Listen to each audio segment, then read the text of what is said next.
নিজের দল বিলুপ্ত করে নেতাকর্মীদের নিয়ে বিএনপিতে যোগ দিয়েছেন বাংলাদেশ জাতীয় দলের চেয়ারম্যান সৈয়দ এহসানুল হুদা। গুলশানে কার্যালয়ে দলের মহাসচিব মির্জা ফখরুল ইসলাম আলমগীরের হাতে ফুল দিয়ে তিনি বিএনপিতে যোগ দেন। ফেব্রুয়ারির নির্বাচনে কিশোরগঞ্জ ৫ আসনে ধানের শীষ প্রতীক নিয়ে নেবেন সৈয়দ এহসানুল হুদা।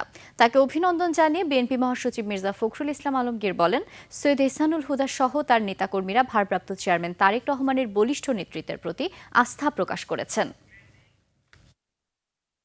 সঙ্গে যুক্ত হচ্ছেন, অর্থাৎ আমাদের ভারপ্রাপ্ত চেয়ারম্যান জনাব তারেক রহমান সাহেবের বরিষ্ঠ নেতৃত্বের প্রতি তারা আস্থা প্রকাশ করে এবং একই সঙ্গে দলের প্রতিষ্ঠাতা শহীদ প্রেসিডেন্ট জিয়াউর রহমানের যে ১৯ দফা কর্মসূচি এবং আদর্শ তার প্রতি আস্থা রেখে এবং দেশনেত্রী বেগম খালেদা জিয়ার আপসহীন নেতৃত্বের প্রতি শ্রদ্ধা দেখিয়ে তারা আজকে এই মুহূর্তে কিছুক্ষণের মধ্যেই আমাদের বাংলাদেশ জাতীয়তাবাদী দলে আনুষ্ঠানিকভাবে যোগ দেবেন।